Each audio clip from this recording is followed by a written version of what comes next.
Hello from the SDG Media Zone at the 80th session of the UN General Assembly here in New York. It's my pleasure to introduce the next session called Turning Climate Stories into Global Action. And I'll hand right over to our moderator, Alyssa Hardy from Teen Vogue. Hi, everybody. So excited to be here. My name is Alyssa Hardy. I am the style director at Teen Vogue. I also am an author. I wrote a book about fashion called Worn Out and fashion waste. Very interested in climate and fashion and how those two relate. And I'm so excited to be here with these two amazing guests.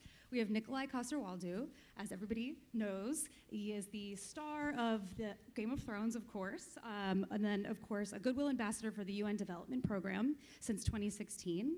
He also is a producer and screenwriter of the new original documentary series, Season 2 coming out soon, An Optimist Guide to the Planet by Bloomberg.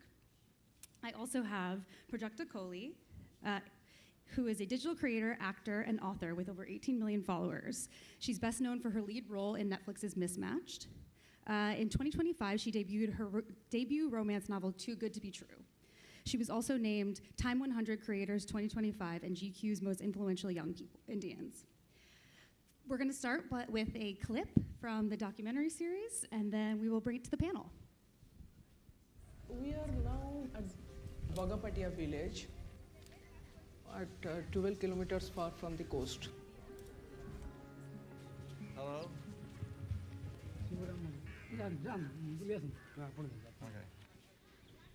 माने सेठी आपण जो जीविका आपनकर थिला सेठी कोन थिला एठी कोन हैला आ केते अलग सेठी हमें धान चाष करदल माछ सेटा हम जीविका थिला से माने जीविका को छाड़ी पार नथिनी तेणु समुद्र कूल रही बाध्य होती जिते विपर्य आसी जाऊँगी से विपद सम्मुखीन होगी Does he miss his home? हाँ दुख लगुच से गाँव को अनुभव कला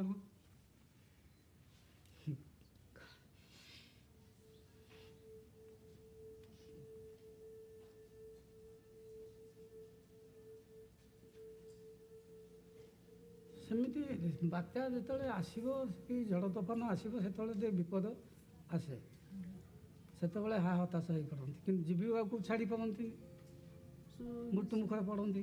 It's tough having to relocate, being like in a way, a climate refugee in your own country. And now you've been relocated here. What does this community need? समुद्र उत्ताप व समुद्र लहड़ी को हेन्ताल बण जोगे आम जीवन पाइछु सेन्ताल बन आमर है जीवन अनेक उत्ताप बढ़ुची पवन वेग अधिक बढ़ुची से प्राकृतिक से आदिम काल जंगल यही लोक काटी जंगल को जंगल तुम काट ना सेन्ताल बन आमर है जीवन.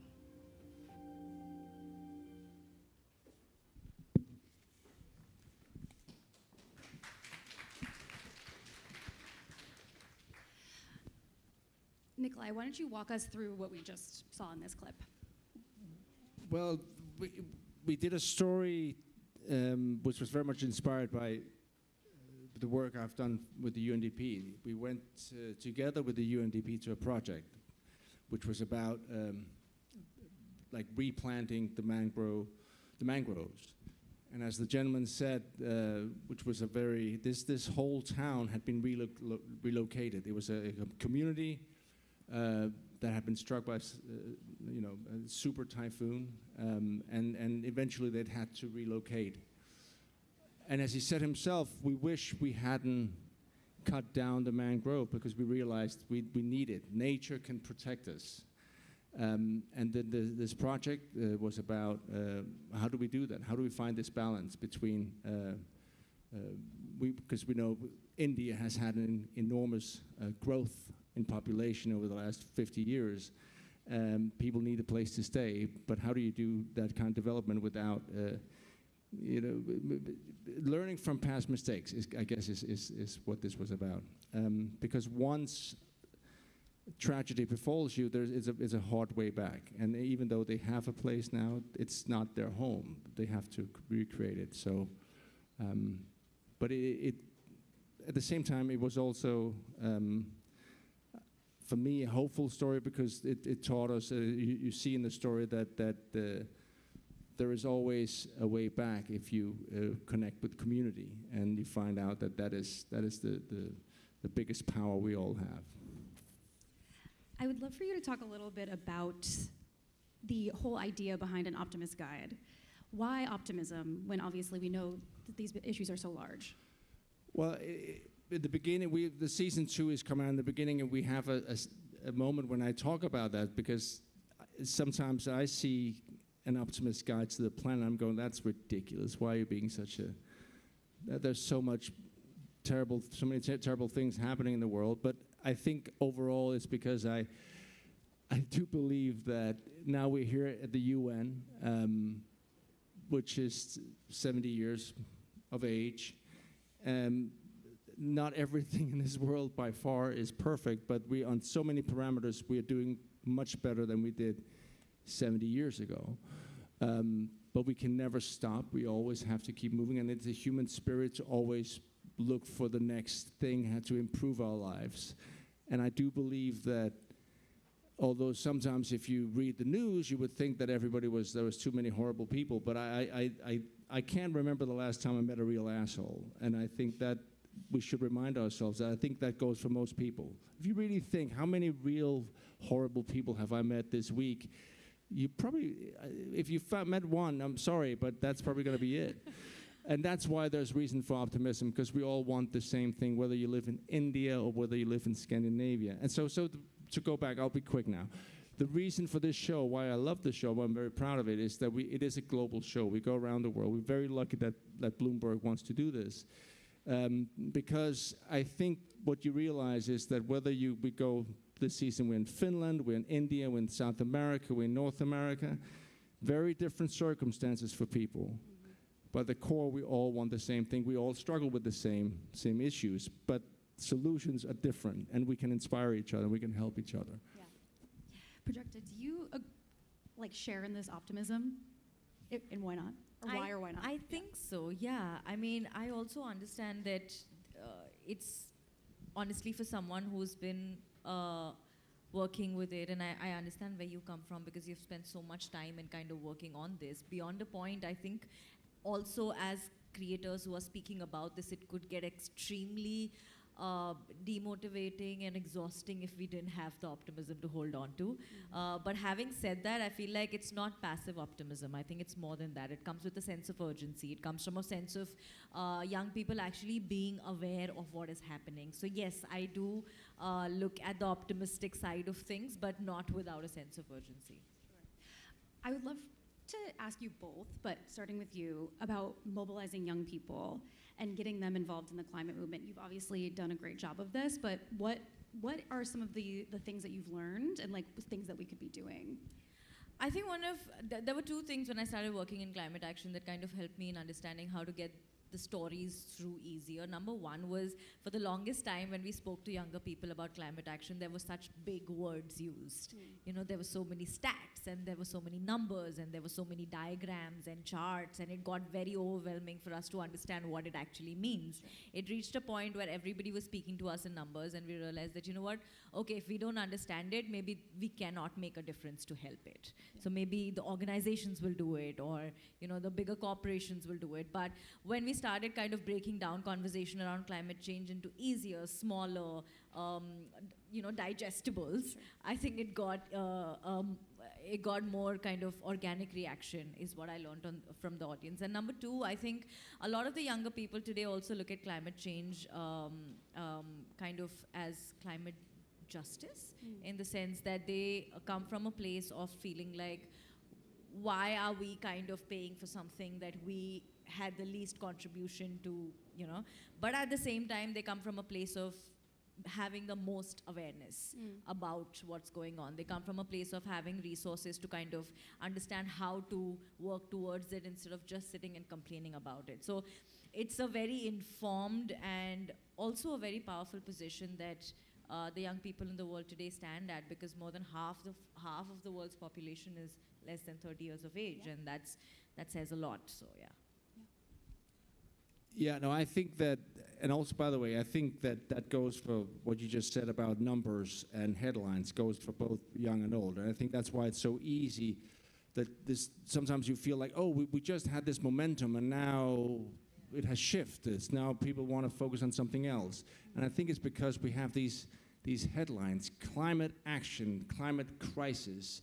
These numbers are, it just goes over our heads. But I want to, we had, when it becomes specific about your life, how it impacts you, like we saw with this gentleman here, or I was in Peru, in Lima, we did a story, the poorest were living without access to water, so they would harvest water from the clouds, basically, using this very, very basic nets. Anyway, we speak to these two kids that are there, and there's mud everywhere because the humidity is crazy. And I asked them, what do they want from life? And then it was very simple. We want not to get muddy when we go to school, and I don't want to see so much crime in my life, which was very powerful, and also it speaks to something that you just mentioned.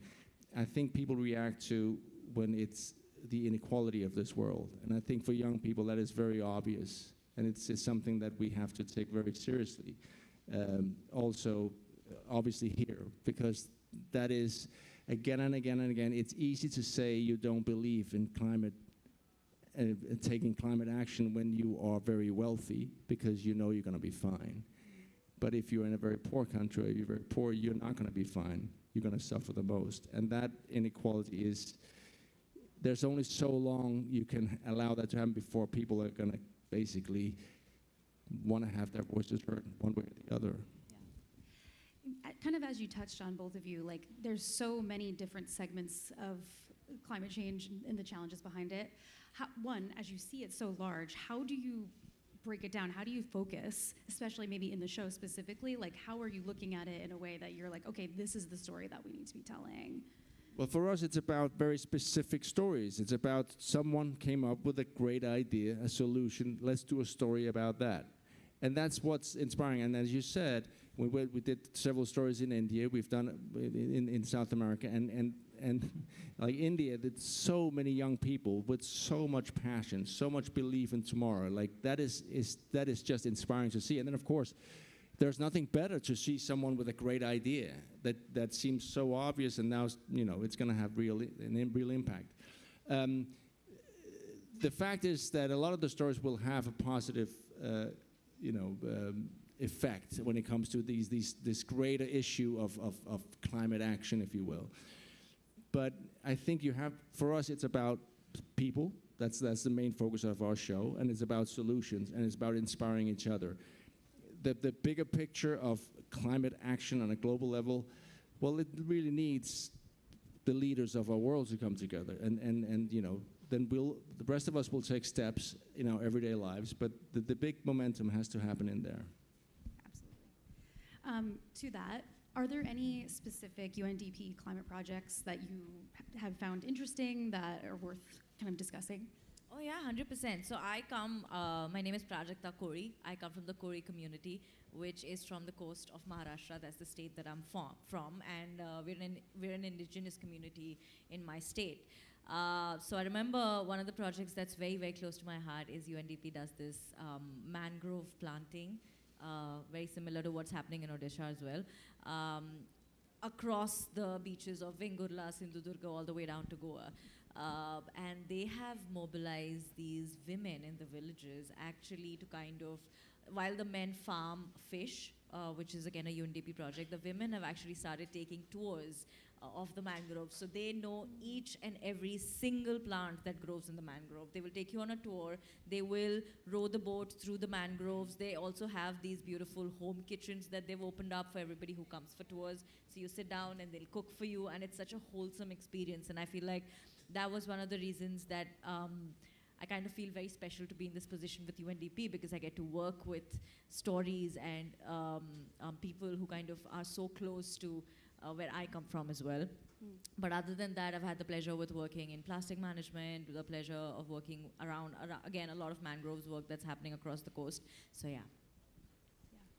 Same to you. Is there any sort of specific projects or climate initiatives that you maybe learned about while filming the show that really stuck out to you as something that would be, good for the future? And If there was something innovative? specific I experienced, sorry, I couldn't. Sorry, something No.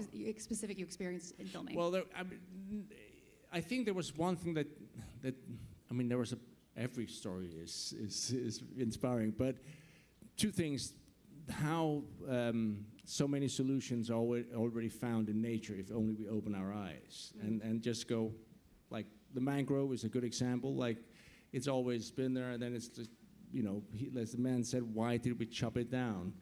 Well, they chopped it down because they needed firewood. They didn't have all these things, but nature has solutions. And then we also have done a couple of stories this season on fungi and the power of fungi and how these things. You go into a forest and we don't, everything is being broken down by fungi, but we don't think about it. That's just how it is, right? Things rot. But then someone going, actually, maybe we can use this in other parts of our society. All the trash we don't know how to break down. And there's a story there in a company in this country that have come up with some pretty incredible solutions to waste management. So, but yeah. I mean, that's why I love doing this show. It's because you go around the world and you just see people that come up with great ideas and solutions, and you go, well, why don't we do that here? And that's fun. Also, may I just add something to the question before this? When it comes to kind of communicating these issues through, I think some vehicles that work really, really well is something as simple as just your comment section. If you are from a big corporation who's working in this, the good thing about the internet is that we are very, very loud on it. All our questions, we do not think twice before asking them. We do not mince our words. The young people today are very, very open about having conversations about things that are hard.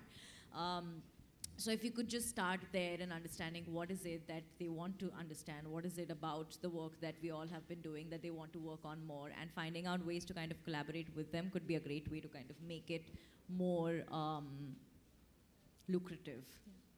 Yeah, that's interesting. And I think, to that, I'd love to hear you talk about it breaking through, apathy almost, because there's so much information. And as you said, social media can be so loud. And I find, especially, with young readers at Teen Vogue, they're getting so much, and it's often hard to suss out what's real, what's fake, what they should care about. How do you break through that noise to give the real information and mobilize people? I wish I had the answers to that one. I think that you're pointing out one of the biggest problems we have in society today is that we get so much information that everything just becomes noise.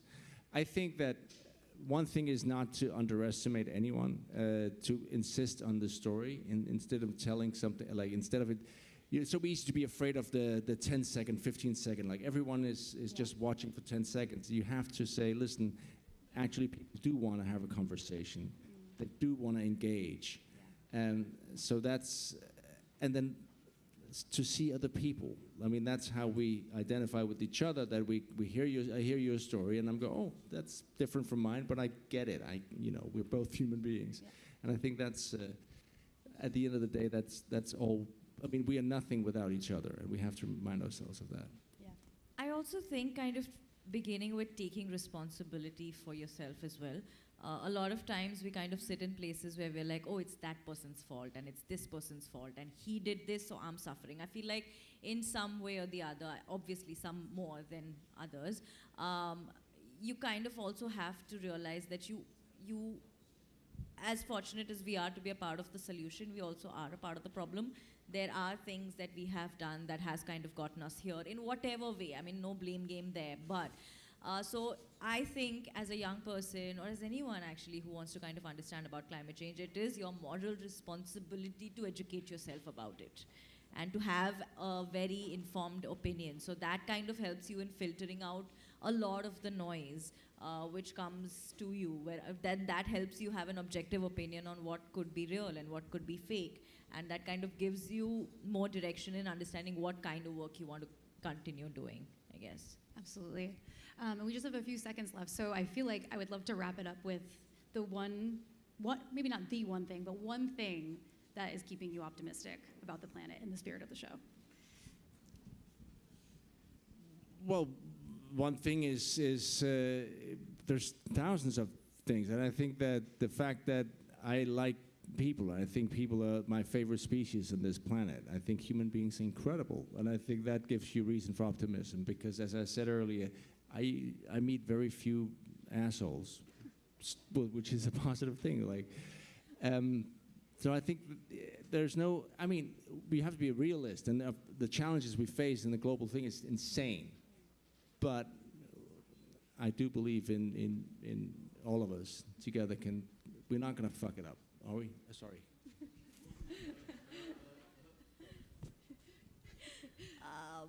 I honestly, the one thing that keeps me going is the fact that this is the most conversation we've had around climate change ever. And every year that we keep it going forward, it keeps getting intense. We have more people joining us. So very similar to actually what Nikolaj said. I think I sometimes have delusional belief in mankind, and I would like to hang on to that because I don't see another way to go about this.